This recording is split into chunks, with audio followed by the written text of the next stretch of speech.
Today, the buy now, pay later duck will be regulated.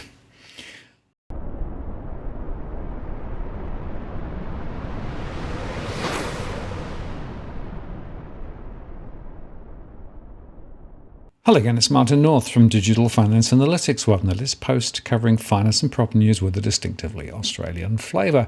There's an old saying that if it walks like a duck and quacks like a duck, then it's probably a duck. The concept of buy now, pay later can be traced back as far as the 19th century, when instalment plans were used to purchase large consumer goods like furniture and farming equipment. And it became a true hit with the inception of Afterpay in 2014, especially among the Generation Z and millennial customers around the world. The industry has exploded to a $350 billion global market in less than a decade, but now some cracks are beginning to show. Buy now, pay later, of course, is a service that splits a payment up into installments to be paid over a longer period of time.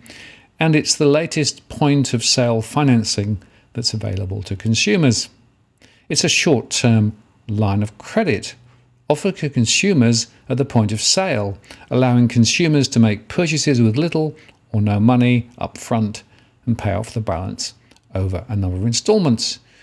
But it's not regulated as a credit product. And in fact, buy now, pay later credit is linked to a specific purchase rather than being a general line of credit.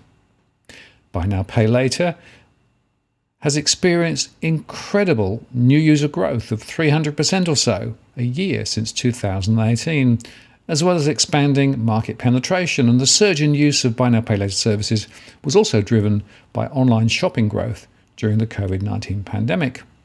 Many online retailers are offering the buy now, pay later payment option at checkout, and new merchants are continuing to enter the market. This explosive growth in buy now, pay later usage has the regulators' attention, though, and signs are pointing to an increased regulatory oversight of buy now, pay later providers. According to a recent survey, consumers' most popular reason for using buy now, pay later services is to avoid paying credit card interest, followed by the ability to make purchases that otherwise would not fit into their budget and to borrow money without a credit check. Now, there of course are a lot of different variations of buy now, pay later, but one of the most common is pay in 4, which divides a purchase into 4 equal installments, with the first payment due immediately. And in this situation, assuming installments are 2 weeks apart and payments are made on time, the consumer will have paid off the purchase in 6 weeks. Other variations of buy now, pay later may have longer payment terms that stretch out even as far as, say, 60 months. Given the variations available, as well as multiple potential due dates, managing buy now, pay later purchases can be challenging for borrowers. If borrowers are not able to manage appropriately, this can potentially lead to additional late fees, rate increases, and even credit reporting impacts. The buy now, pay later market is still expected to grow by 181% by 2024, according to a 2021 Global Payments Report by WorldPay. The same report found that buy now, pay later accounted for about 2.1% of global e-commerce transactions in 2020, which is around $97 billion, and the figure is expected to double to 4.2% of global e-commerce sales by 2024. Merchants, of course, are interested in adopting buy now later programs and are willing to pay fees of somewhere between 3 and 6% of the purchase price to the companies because consumers often buy more and spend more with buy now, pay later. That's a higher rate of fee than credit cards, which would be typically around 2%. But the service does allow retailers to attract new customers and to close sales that otherwise might not happen. And as I said earlier, the service was traditionally used for large purchases that would otherwise require a massive payment made immediately. However, the service is increasingly being used on everyday basic expenses, raising concerns that consumers are taking on debts they cannot handle. But weirdly, it's still not seen as a credit product, despite the fact that around 20% of users end up paying penalty fees. Now, if it looks like a credit product and acts like a credit product, then it probably is a credit product. But things are now changing. The UK's financial regulator has reaffirmed its position on buy now, pay later as it prepares to clamp down on the fast-growing sector with regulation. A spokesperson from the Financial Conduct Authority, the FCA, said that soaring inflation in the UK showed how important it is to act quickly and to regulate buy now, pay later. The rising cost of living underscores the need for buy now, pay later products to come into regulation, they said. It is vital the law, which sets our remit, adapts as the market innovates, so new products and services develop in ways that benefit consumers, and so action can be taken if consumers are put at financial risk or treated unfairly. The FCA has said it is waiting for the results of a Treasury consultation, after which it can draw up buy now, pay later regulation. And a spokesperson from the Treasury said the consultation will be published in the coming weeks. The FCA has spoken out several times in the past over the need to update regulations on buy now, pay later products. Former FCA Chief Executive Chris Woolard said last year that buy now, pay later companies should be adopting more customer protection policies before the regulation officially changes. Buy now, pay later giant Klarna recently announced a policy to report buy now, pay later purchases from UK customers to credit agencies in what the company described as a preemptive move ahead of official regulatory changes. Firms have come under criticism recently for advertising the use of buy now, pay later services to cover new expenses that have come from the increased cost of living. UK company Zilch has been criticised by consumer protection groups for offering buy now, pay later options for both energy bills and groceries. And buy now, pay later offerings will be regulated as credit law products by mid-2023, but the laws applying to the sector will not be identical to those governing other forms of debit, such as credit cards. And in the US, until recently, the buy now, pay later market was largely unregulated, aside from a few cases taken on by the California Department of Business Oversight. However, under the Biden administration and new Consumer Financial Protection Bureau Director Ray Chopra, it is expected there will be an increased focus in federal regulatory scrutiny and coordination with state regulators on fintech practices, including buy now, pay later. In fact, last December, the CFBP opened an inquiry into buy now, pay later credit in a series of orders issued to 5 companies offering buy now, pay later credit. The CFBP plans to collect information on the benefits and risks of buy now, pay later and to report to the public about industry best practices and risks. And the CFBP indicated it's concerned about accumulating debt, regulatory arbitrage, and data harvesting in a consumer credit market that's already quickly changing with technology. The same day the CFBP issued those orders, they also posted a blog on their website titled "Know Before You Buy Now, Pay Later This Holiday Season," which outlined the most common risks for consumers to be aware of before using buy now, pay later products. The risks they outlined and discussed were that buy now, pay later products often carry fees, returning merchandise bought with buy now, pay later products can be complicated, that buy now, pay later products have fewer protections than credit cards, and the use of buy now, pay later products could impact your credit scores. Now, prior to the CFBP's orders, some of the few other regulatory actions were taken by the California DBO, which had taken on a number of cases centering on buy now, pay later services in early 2021. In one case involving an unidentified buy now, pay later entity, the DBO spoke specifically to the California Civil Code's definition of a loan, stating that it refers to a contract by which one delivers a sum of money to another, and the latter agrees to return at a future time a sum equivalent to that which they borrowed. That definition, of course, is significant because if a buy now, pay later company's services fit within that definition, they are regulated in the same way as a loan, and thus the company must have a California financing law license in order to legally carry out its operations. Due to most buy now, pay later operations falling into this definition, many companies have started applying for the state license. In another matter, the DBO reached a settlement with a provider in March 2021, accusing the buy now, pay later lender of collecting fees from more than 640,000 Californians in so-called buy now, pay later transactions that were actually illegal loans. As a result of the settlement, the provider, which had 5.6 million active US users as at June the 30th, was required to refund $900,000 to consumers and pay $90,000 in administrative fees. A company spokeswoman stated in connection with the settlement that the provider does not believe such an arrangement requires a license from the DBO or was illegal, but has agreed to conduct its operations under the DBO license as a part of this settlement. And here in Australia, the AFR reports that Financial Services Minister Stephen Jones said Labor will amend national credit laws to encompass the emerging buy now, pay later sector. We will ensure that they are regulated appropriately and that the National Consumer Credit Act is the appropriate place for regulation, Mr. Jones told the AFR.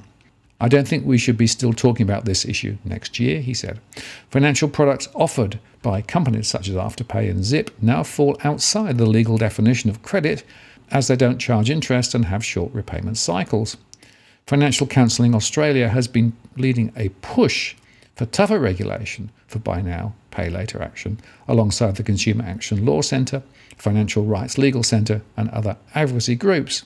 Consumer groups have backed the Albanese government's plan to regulate buy now, pay later as a credit product and called for an independent inquiry to determine the appropriate model to ensure users of the apps are properly protected. Buy now, pay later providers should be made to check customers are not in substantial financial hardship when they use the product and to report loans into credit bureaus so other lenders can see buy now, pay later debts, said Fiona Guthrie, Chief Executive Financial Counselling Australia. She also called for an industry code of conduct being made mandatory, which the government has indicated it will support. Consumer groups appear to be taking a more nuanced view on extending the National Consumer Credit Protection Act, which was central to calls for additional regulation of the sector during 2018 and 19. As Guthrie said, this was not necessarily the answer for all players, but should be considered for operators lending large amounts. And she recognised regulation should be proportionate, given buy now, pay later products are different to credit cards, including not charging customers high interest rates and sometimes limiting the amounts that could be spent. Many providers also stop further debits being incurred until payments are up to date. We would like to see an independent inquiry to bring some fresh policy minds into it, she said. We need to stand back and look at it with a considered, evidence-based approach. Afterpay co-founder Anthony Eisen said, in addition to the code, buy now, pay later is regulated by ASIC's design and distribution obligations, and consumer complaint mechanisms had been strengthened with the Australian Financial Complaints Authority. The whole area has and still needs to evolve, and we've always supported fit-for-purpose regulation of the buy now, pay later sector, he said. We would have no issue with further regulation in the sector that is fit for the purpose. Whether it is about making some of those codes of practice and other industries more formal or developing them within a broader legislative purview, we wouldn't have any issue with that. Gerald Brodie, the CEO of the Consumer Action Law Centre, said the industry code has too many gaps and is not mandatory, so there are many buy now, pay later companies that haven't signed up. And he also described its vague upfront assessment processes that do not require the company to only provide loans that are affordable and suitable. But Diane Tate, the CEO of the Australian Financial Industry Association, said the 8 signatories of the code, Afterpay, Bright, Hum, Klarna, Latitude, OpenPay, PayRight and Zip, conduct proportionate suitability assessments before a customer can make a purchase and additional checks in life to prevent, for example, customers extending themselves further if they're showing signs of difficulty with repayments. We agree credit checks can be an important piece of information in approving the appropriateness of a particular transaction, she said. Afterpay does not conduct upfront credit assessments, as would be required by law, before admitting new users onto the platform, but still rejects some potential users based on its own criteria, including the type of product being bought. Financial Counselling Australia is concerned about vulnerable people taking on buy now, pay later debt.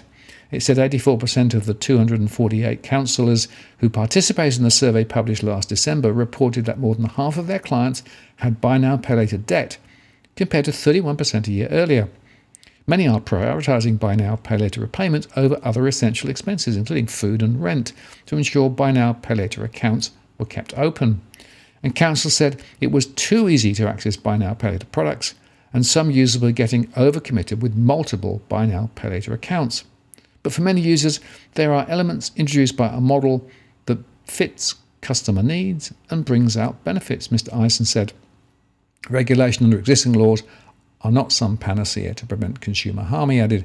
There are deficiencies with the credit card industry, which are regulated products that gave us the ability to exist and illustrate consumers' needs aren't being met, he said. There are elements with the traditional credit code that do not go as far as Afterpay in terms of customer protections. Traditional regulation doesn't say if somebody misses a single repayment, you put their account on hold. So that could be captured as the regulatory environment keeps evolving. Mr. Jones said buy now, pay later products were clearly a form of credit and should be regulated. We're not interested in having a conversation about whether this particular service is credit or not, he said. If it looks like a duck, walks like a duck, sounds like a duck, it's a duck, and it should be regulated as a credit product. Buy now, pay later providers launched their own voluntary code of conduct in February last year in response to a Senate inquiry calling for self-regulation to improve safeguards for customers. The code formalised a range of existing practices to ensure a minimum standard across the industry, while pushing all providers to improve their monitoring of existing customers. The voluntary standards did little to placate consumer advocates who said they were not a substitute for bringing the buy now, pay later sector under Australia's credit laws. Mr. Jones welcomed the development of the industry's code, but said it had issues, including the fact it was not compulsory. He said the code would be a starting point for how the federal government would amend the Credit Act. Buy now, pay later will not be regulated in the same manner as other forms of debt, such as credit cards, which are also governed by the Credit Act. It doesn't mean that every single existing provision of the NCCA applies to them, but we will regulate them appropriately, he said. Zip Global Chief Operating Officer Peter Gray agreed on Thursday that his company offered a credit product, but stressed it was different from other forms of debt. The call-out is that it's different to historic forms of credit that require large amounts of interest charged to consumers to make the models work, he told the ABC. Mr. Gray appeared under the impression that the federal government would be introducing a standalone piece of legislation based on the buy now, pay later sector's voluntary code. I think actually what Stephen Jones suggested was he welcomed the introduction of the code. The minister has indicated he's likely to legislate that code, he said. So I think that's quite different to bringing buy now, pay later under the National Consumer Credit Protection Act. But Mr. Jones told the Financial Review that the federal government would not establish a standalone act of Parliament to regulate the sector. He said that the buy now, pay later sector had introduced innovation and competition to credit markets, and he was not trying to stifle that growth. There's a whole new demographic of Australians who are using buy now, pay later products and see them as a very good way of managing cash flow, managing their purchases from payday to payday, and I don't want to stop that, Mr. Jones said. I want that competition to occur because I think it's healthy for the economy at large, but I just want to ensure that it's a safe product and it's appropriately marketed and provided. And for now, the share price of darlings such as Zip and Block here and in the US are way down. And according to Nathan Sheath, a renowned payment expert and current CEO of ASX-listed buy now, pay later company Split It Payments, there is indeed a seismic problem that's plaguing the industry. I think the problem can be broken into three areas, he said.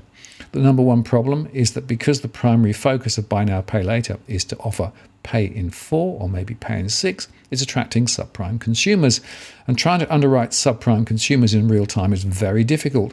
And this has led to write-offs in the region of 300 to 500 basis points, which is unsustainable, he added. The second problem hampering the industry is the cost of marketing. The cost of acquiring customers is going up because the loyalty they thought would be factored in when you have 6 million customers that you've registered on your super app is just not there. And the third problem facing the industry is about the disintermediation of consumers and the merchant. Consumers are registering with a bunch of buy now, pay later services at the same time, and those buy now, pay laters cross-sell offers from competing brands. So I think you're seeing a merchant backlash, and the backlash is the disintermediation of the buy now, pay later relationship with a shop. Consolidation is the name of the game, at very least, as many financial services players are now offering their own version of the service. And I think we're going to see many of the buy now, pay laters turn into banks or fintechs that offer financial services to consumers. But the pressure from high interest rates and a slowing economy, increased regulation, and the lack of differentiation is going to keep the duck from turning to a swan, at least for now. And I personally support the concept of better regulation, better information, to avoid people getting into difficulty, particularly at very, very difficult times that we're currently in. Now, if you're buying your home in Sydney's contentious market, you don't need to stand alone. This is the time you need to have Edwin Almeida from Ribbon Property Consultants standing alongside you. Buying a property is both challenging and adversarial. The vendor has a professional on their side. Emotions run high, price discovery and price transparency are hard to find, and then there's the wasted time and financial investments that you make. Edwin understands your needs, so why not engage a licensed professional to stand alongside you? With RPC, you know you have experience, knowledge, and master negotiators looking after your best interests. So shoot Ribbon an email at info@ribbonproperty.com.au, and if you use the promo code DFAWTW/Martin, you can get a 10% discount offer. I'm Martin North from Digital Finance Analytics. Many thanks for watching, and I'll see you again next time.